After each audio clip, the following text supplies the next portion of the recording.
በስመ አብ ወወልድ ወመንፈስ ቅዱስ አሃዱ አምላክ አሜን።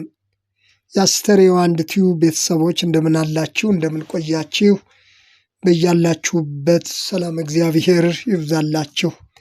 አምላካችን እግዚአብሔር ስለዚች ዕለትና ሰዓት ክብርና ምስጋና ለእርሱ ይሁን።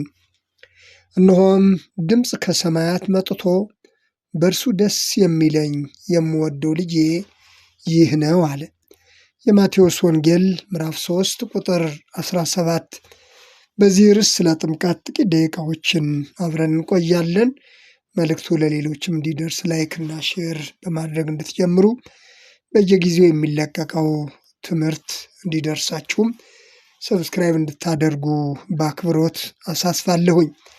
መድኃኒታችን ኢየሱስ ክርስቶስ ሲጠመቅ እግዚአብሔር አብ በድምፅ መንፈስ ቅዱስ ደግሞ በርግብ አምሳል የመሰከሩለትን ምስክርነት ነው ዛሬ ባጭሩ የምናየው።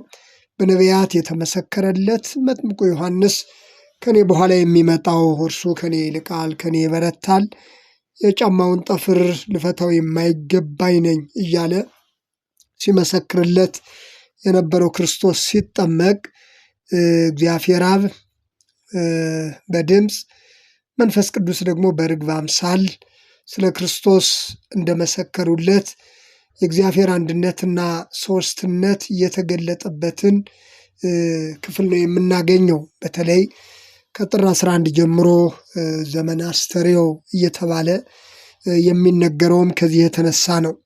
የእግዚአብሔር አንድነትና ሦስትነት የታወቀበት ለዘመናት ተሰውሮ የነበረ ምስጢር መገለጡን የምናስብበት የምንማርበት፣ እግዚአብሔር አብ የምወደው ልጄ ይህ ነው እርሱን ስሙት በማለት የባሕርይ ልጁ ስለሆነው ስለ ክርስቶስ እንደመሰከረ ሁሉ እኛም በልጁ በኢየሱስ ክርስቶስ በኩል የእግዚአብሔርን የልጅነት ጸጋ እንዳገኘን የምናስብበት ታሪክ ነው የምናገኘው።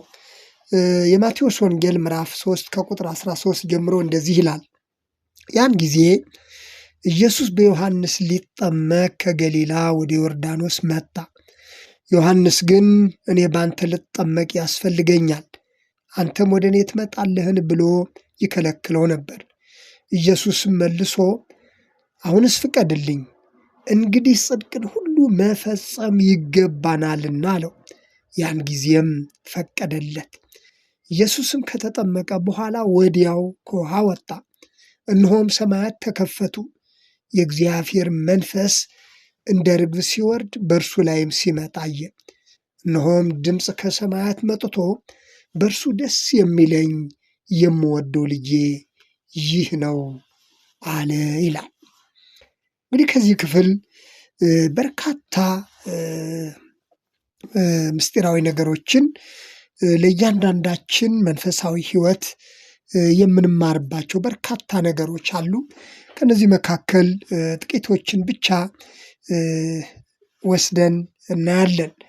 እንደሚታወቀው መጥምቁ ዮሐንስ በዮርዳኖስ በሚያጠምቅበት ሰዓት ብዙ ሕዝብ ወደ እርሱ እየሄደ እየተናዘዘ ይጠመቅ ነበር ይላል። የማቴዎስ ወንጌል ምዕራፍ 3 ቁጥር 6 ላይ ከኢየሩሳሌም ከይሁዳ ብዙ ሕዝብ ወደ መጥምቁ ዮሐንስ እየሄደ ኃጢአታቸውንም እየተናዘዙ ይጠመቁ ነበር ነው የሚለን። ኃጢአት የሌለበት ክርስቶስ ደግሞ ኃጢአተኞች በሚገኙበት ስፍራ ተገኝቶ መጠመቁ በጣም የሚገርም ነው። ትሕትናን እንማርበታለን። ንጹሐ ባሕርይ የሆነው ኃጢአት የሌለበት እርሱ ኃጢአተኞች በሚጠመቁበት ኃጢአተኞች በሚገኙበት ስፍራ ተገኝቶ መጠመቁን እናያለን። መጥምቁ ዮሐንስ እኔ በአንተ ልጠመቅ ይገባኛል እንጂ አንተም ወደ እኔ ትመጣለህን በማለት ሲከለክለው፣ ኢየሱስ ግን አንድ ነገር አለ። አሁንስ ፍቀድልኝ፣ እንግዲህ ጽድቅን ሁሉ መፈጸም ይገባናል አለ። ጽድቅን ሁሉ መፈጸም ይገባናል። ክርስቶስ ይህንን ሲያደርግ እርሱ በመጥምቁ ዮሐንስ ሲጠመቅ በፍጡር እጅ ሲጠመቅ ፈጣሪ የሆነው እርሱ ከሦስቱ አካላት አንዱ እግዚአብሔር ወልድ በፈጠረው በመጥምቁ ዮሐንስ ሲጠመቅ ትሕትናን እንዲሁም ደግሞ ጽድቅን ሁሉ መፈጸም እንደሚገባ እንማራለን።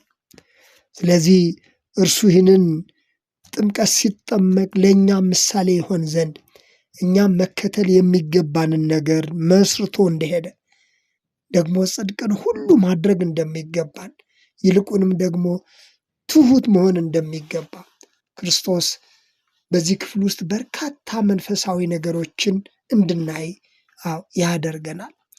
ለትሑታን ጸጋን ይሰጣል ተብሎ እንደተጻፈ እርሱ ለእኛ ይህንን መንገድ ይህንን ምሳሌ አስቀምጦልናል ወገኖቼ።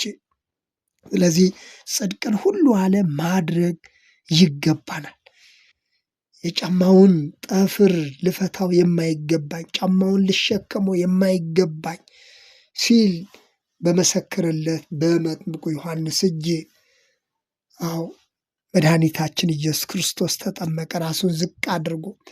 ይልቁንም ደግሞ ኃጢአተኞች እየተናዘዙ በሚጠመቁበት ስፍራ ተገኝቶ እርሱም ተጠመቀ። ከዚህ ሁላችንም የምንማረው እውነት አለ። ስለዚህ ጽድቅን ሁሉ ማድረግ እንደሚገባ መድኃኒታችን ኢየሱስ ክርስቶስ ይህንን አስተማረን፣ ይህንን ምሳሌ ተወልን። ሌላው ከተጠመቀ በኋላ ነው የሚለው። ከተጠመቀ በኋላ ወዲያው ከውሃ ወጣ። እነሆ ሰማያት ተከፈቱ፣ የእግዚአብሔር መንፈስ እንደ ርግብ ሲወርድ በእርሱ ላይም ሲመጣ አየ። እነሆም ድምፅ ከሰማያት መጥቶ በእርሱ ደስ የሚለኝ የምወደው ልጄ ይህ ነው አለ። የምወደው ልጄ ይህ ነው አለ። ሰማያት ተከፈቱ። ተዘግቶ የነበሩ ሰማያት መድኃኒታችን ኢየሱስ ክርስቶስ ሲጠመቅ ሰማያት ተከፈቱ ነው የሚለን። በእግዚአብሔርና በሰው መካከል ተጋርዶ የነበረ ለይቶን የነበረ ነገር ተነሳ። እዚህ ላይ ምስጢር ተገለጠ። አስተርእዮ የተባለው እዚህ ላይ ነው። አንደኛ እግዚአብሔር አብ በድምፅ መንፈስ ቅዱስ በርግብ አምሳል ክርስቶስ ሲጠመቅ እነዚህ ሁሉ መከናወናቸው አስተርእዮ የምንለው መገለጥ የእግዚአብሔር አንድነትና ሦስትነት የተገለጠበትን ሁኔታ እናገኛለን። ሁለተኛ ደረጃ ደግሞ ሰማያት ሲከፈቱ ሰውና እግዚአብሔር ተገናኙ፣ ሰውና እግዚአብሔር ታረቁ፣ ሰላም ሆነ፣ ሰላም ሰፈነ። ወንጌላዊ ማርቆስ ሰማያት ሲቀደዱ አየ ይላል። ሰማያት ሲቀደዱ አየ። መድኃኒታችን ኢየሱስ ክርስቶስ በተሰቀለበት ዕለት ወተሰጠ መንጦላዕተ ቤተ መቅደስ፣ የቤተ መቅደስ መጋረጃ ለሁለት ተቀደደ የሚላል። ስለዚህ እዚህ ላይም ሰማያት ሲከፈቱ ሰማያት ሲቀደዱ እናያለን። ይህ እንግዲህ በእኛና በእግዚአብሔር መካከል የነበረ ልዩነት ተወገደ ማለት ነው። በኢየሱስ ክርስቶስ መጠመቅ ይህ ሁሉ ሆነ። ምስጢር ተብሎ በተለይ ጥምቀት ምስጢረ ጥምቀት ተብሎ በቤተ ክርስቲያናችን ከሚነገሩት ምስጢራት መካከል አንዱ ይህ ነው። መድኃኒታችን ኢየሱስ ክርስቶስ ሲጠመቅ ብዙ ምስጢር ይፋ ሆኗል። የእግዚአብሔር አንድነትና ሦስትነት ተገለጠ። ተሰውሮ የነበረ ምስጢር ተገለጠ። እግዚአብሔር አብ የምወደው ልጄ ይህ ነው ሲል የመሰከረለት፣ እኛ ደግሞ በልጁ በኢየሱስ ክርስቶስ በኩል ሁላችንም የእግዚአብሔርን የጸጋ ልጅነት እንዳገኘን የምናስብበት ቀን ነው። ስለዚህ የኢየሱስ ክርስቶስ ጥምቀት ለእያንዳንዳችን ያለውን መንፈሳዊ ጸጋ፣ መንፈሳዊ በረከት እርሱ ሰርቶልን መስርቶልን የሄደው ጥምቀት ዛሬም እያንዳንዳችን እንድንጠመቅ ምክንያት የሆነን ምሳሌ ሆኖ ስርዓት ሰርቶልን የሄደው እርሱ ክርስቶስ ነው። ኃጢአተኞች እየተናዘዙ በሚጠመቁበት ስፍራ ተገኝቶ እርሱም ለእኛ ምሳሌ ይሆን ዘንድ በደ ዮሐንስ ተጠመቀ። አሁንስ ጽድቅን ሁሉ መፈጸም ይገባናል። አሁንስ ፍቀድልኝ፣ ጽድቅን ሁሉ መፈጸም ይገባናል። ስለዚህ የክርስቶስን ጥምቀት ስናስብ ጽድቅን ሁሉ መፈጸም እንደሚገባን እንማራለን። ወገን ትሕትናን እንማራለን። እርሱ የሰማይና የምድር ጌታ፣ ሰማይ ዙፋኑ፣ ምድር የእግሩ መረገጫ የሆኑለት ጌታ፣ ከሦስቱ አካላት አንዱ ክርስቶስ በመጥምቁ በዮሐንስ እጅ ሲጠመቅ እርሱ ዝቅ ብሎ ይህንን ስርዓት ሲሰራ እኛም ደግሞ ትሕትናን ገንዘብ እንድናደርግ ይልቁንም ደግሞ ጽድቅን ሁሉ መፈጸም እንደሚገባን ሰማያት ተከፍቶ የእግዚአብሔርን ምስጢር ያየንበት የክርስቶስ መጠመቅ ይህንን ሁሉ ጸጋ ይህንን ሁሉ መንፈሳዊ በረከት አስገኝቶልናል። ስለዚህ እርሱ በመጠመቁ ሰማያት ተከፈቱ። ተዘግቶ የነበረ ሰማይ ተከፈተ። ሰማያት ነው እንዲያው የሚለው ተከፈተ። በእኛና በእግዚአብሔር መካከል እኛ በልጅነት ጸጋ እርሱ በአባታዊ ፍቅሩ እንድንገናኝ በባሕርይ ልጁ በክርስቶስ በኩል ይህ ሁሉ ሆነልን። ይህንን ሁሉ ያስገኘልን የድንግል ማርያም ልጅ የእግዚአብሔር አብ የባሕርይ ልጁ ክርስቶስ ምስጋና ለእርሱ ይሁን። ስለዚህ እግዚአብሔር አብ፣ እግዚአብሔር ወልድ፣ እግዚአብሔር መንፈስ ቅዱስ አንድ አምላክ በስም ሦስት አንድ እግዚአብሔር አምላክ አንድነትና ሦስትነታቸው የተገለጠበት ነው በዓለ ጥምቀት እያልን በየዓመቱ የምናስበው። ስለዚህ ይህንን በዓል ስናስብ እኛም እንደ ኢየሱስ ክርስቶስ ራሳችንን ዝቅ አድርገን በትሕትና እንድንመላለስ ደግሞም ጽድቅን ሁሉ እንድንፈጽም ክርስቶስ ይህን ሁሉ አድርጎልናል። ስለዚህ በጽድቅ መንገድ እንድንመላለስ ክርስቶስ ባስተማረን መንፈሳዊ ትምህርት መንፈሳዊ ሕይወት እንድንመላለስ የክርስቶስ ጥምቀት ይህንን ሁሉ ያስተምረናል። ስለነበረን ጊዜ እግዚአብሔር ስም የተመሰገነ ይሁን። መልካም ባለ ጥምቀት ይሁንልን።